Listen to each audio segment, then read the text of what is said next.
Alright, we're Ashes of Abaddon here, giving an album preview of our upcoming album, Covenant Clandestine. I'm Derek. I'm Jesse. And not pictured in this picture is our new drummer, Neil, and Justin, woo, as he would normally say in the videos. Ric Flair Jr. We're going to be talking about the album, the process of the album, each song, the whole shebang. So, first of all, if you've followed the band, you know that our last album was the first part of a set. Now, I don't know that we've ever said how many pieces are in that before, but it's a trilogy called The Chronicles of Suffering.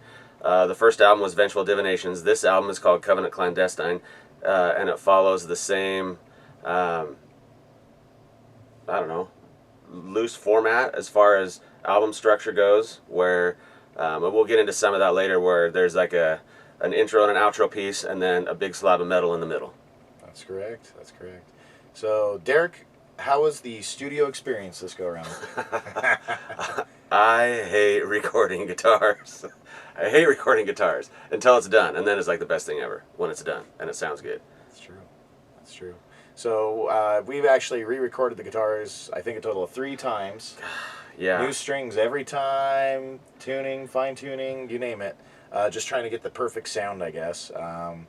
We're using the Slug for a pickup, and that thing,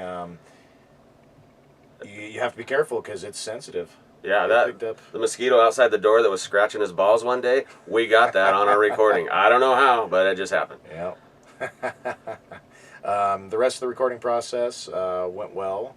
The guitars were definitely the struggle on this one, but I think they came out to be as good as it's going to get, and I don't think anybody's going to be unhappy with the sound of it.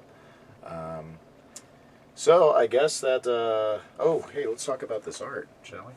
We shall. So we did the same thing we did with the last album. We commissioned an artist. This thing is brutal. Out of Portland, he goes by Crash, and he painted this thing up for us based on the song Covenant Clandestine without any vocals to it. He painted what he saw in the music and then sent it to us, and then we took what he painted and made lyrics based on our interpretation of it. And it worked great for the last one. This one we really went all out on, as you'll hear in the song. So, well, let's get to these songs so you can hear. Let's do it.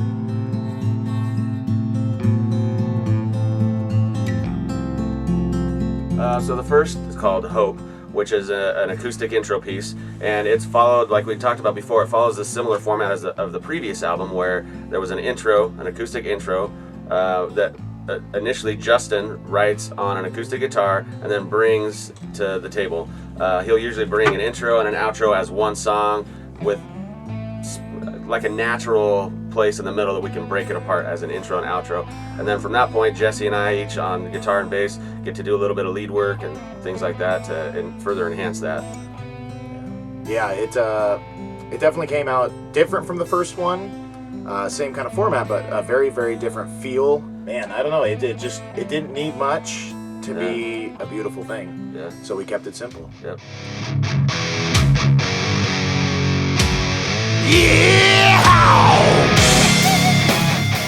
Number 2, American Sonata.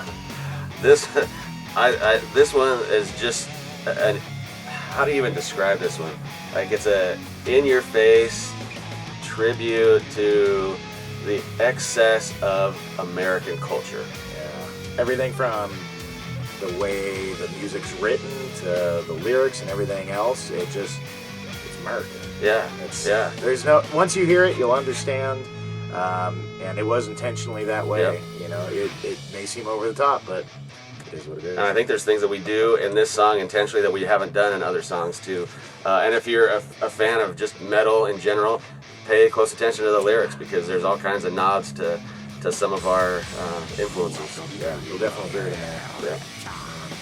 And I think Justin was the one that really piled the riff on us and said, all right, here, let's play this. And we said, all right. We took it, we ran with it, you added some riffs here and there, and Gave me some inspiration for the lyrical content, which, like you said, nod to some of the greatest metal bands in the world.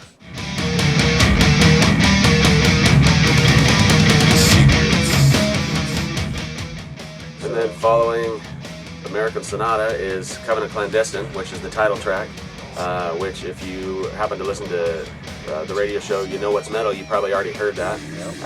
We gave it to our friends Matt and Brad to play that before everybody else. And that, as Jesse already alluded to, is art begetting art begetting art. Yep. So once again, sent it to him. He painted it. Sent it to us. We painted the lyrics based on that. So it's 3 layers of art on top of each other, and it wrote a great story. Somewhat of a continuation on the first album's song. Vengeful Divination. Vengeful Divination. Man, it feels like it's been years. Musically, Derek and Justin kind of threw down. It kind of started with one intro riff, and then it just one piece after another kind of fell into place, really. I think we'd had some riffs written that didn't really have a place, and it just felt like a natural fit within that song. And then also lyrically, we were talking about this as a band, what our interpretations are of the lyrics that Jesse wrote. So give it a spin. Listen to Vengeful, read the lyrics, and then listen to Covenant, read the lyrics, and see where you think the third album is going to take us. Yeah, exactly, because there's going to be a third eventually. One thing on Covenant is that this is the premiere of Justin putting some voice work down. I think the 3 of us got our vocals down, and it just came out to be, man, it's a masterpiece as far as I'm concerned. I love it. I think it turned out great.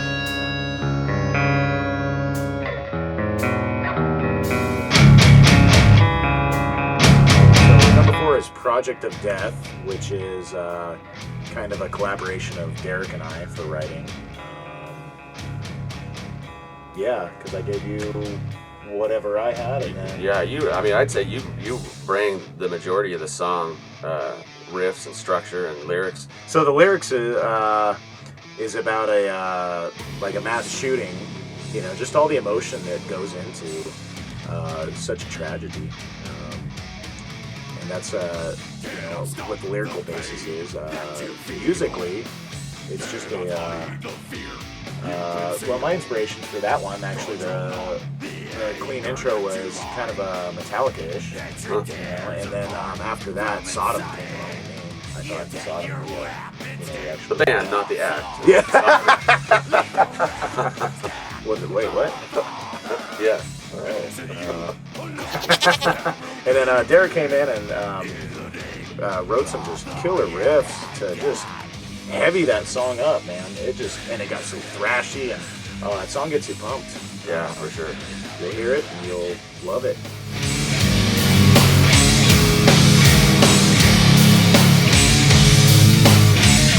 So then after that is another that Justin had come with some pretty solid riffs, and also like a kind of an idea for lyrical content, and the song is called "A Part of What Is Wrong with Me." And a lot of times, in fact, the majority of times, music is expressive with a current state of mind and emotion, and I think this one really bleeds out some of those states of mind that I think we've all kind of drowned in from time to time. Yeah, absolutely. And once again, we got Justin and Derek doing backup vocals on this. And, a lot of it was improv. Yeah, I was just gonna say a lot of this was improv. Yeah, you just handed us the mic and said, just talk about how you're feeling right now. What's going through your head right now? And we did. Yeah, and you'll hear it. So find out how interesting we are. Yeah. And this song I think is a little bit different than our norm. It has more of a slower feel to it, I think, overall, which further enhances the lyrical content too. Yeah, absolutely.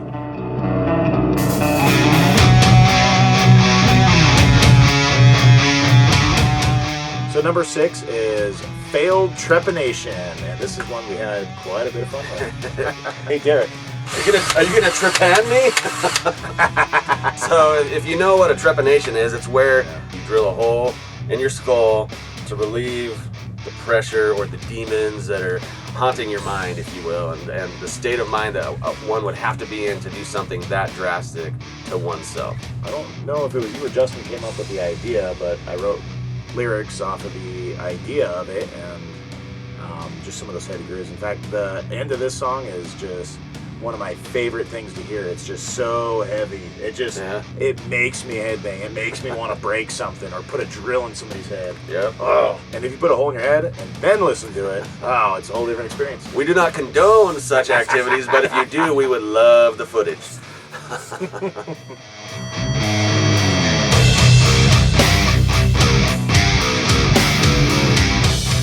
Track 7 on the album is called Demon Breach.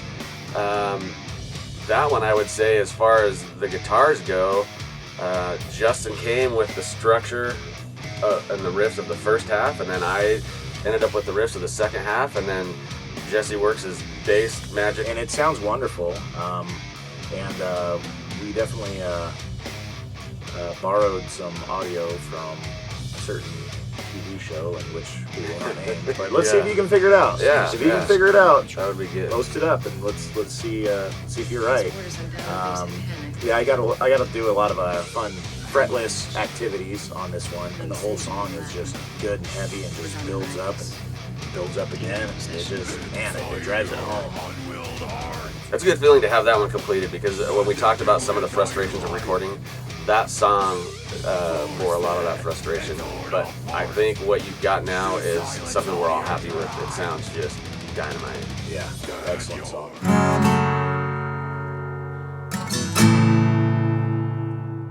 So that leaves us with number 8, the final track, the outro, Despair.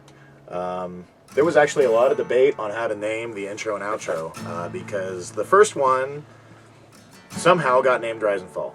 Yeah. We haven't figured out who named that, but it was Satan. And this one is actually very simple by nature. We talked about doing more with it and doing some bass and guitar with it. This is actually just Justin on an acoustic guitar. Yeah. And ultimately we felt that just that by itself instrumentally carried more emotion, I think, for the end of the song. When you look at each one of these intros and outro, it just it opens the book to the story and then closes it at the end. Yeah. And this one, between the intro and outro, I think once again did it.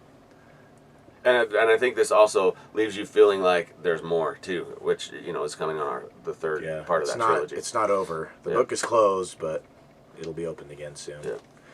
So how do you get this album, you ask? How much does it cost, you ask?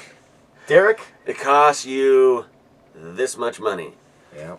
Nothing. We do this because we love to do it, and we want everybody to hear it that has access to it, regardless of how much money you make, how much money you have in your wallet.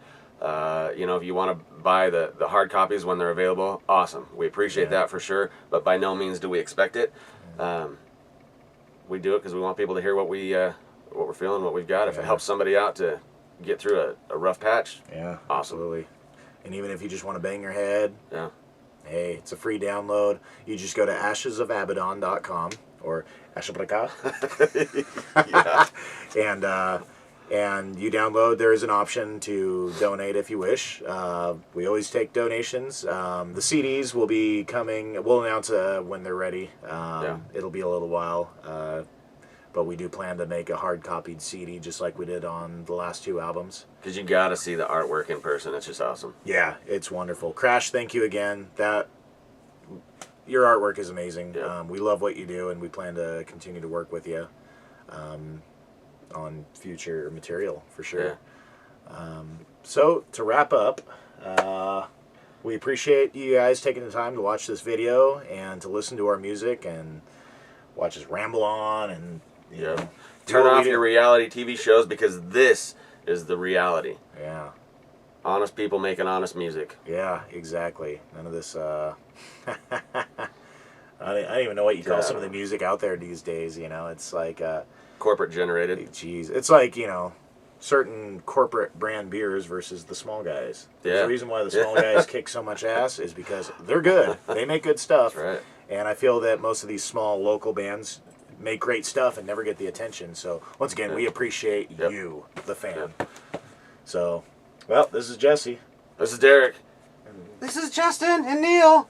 Signing off. Woo! Yeah.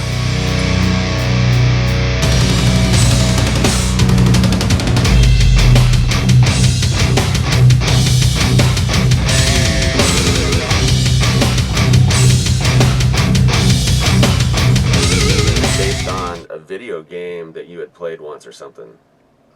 Am I thinking of the right one? Nope. Project of Death was not? No. Oh. Okay, well, that will be edited out.